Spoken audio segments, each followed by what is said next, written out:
Soxta homiladorlik nima? Ya'ni anembrioniya. Siz bu haqda bilasizmi?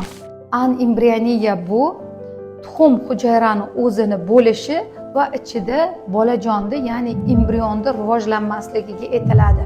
Bunga olib keluvchi faktorlar, birinchi o'rinda genetik faktorlar, ayol va erkakning gen o'zgarishi, ya'ni spermada va tuxum hujayrada o'zgarishlarni bo'lishi.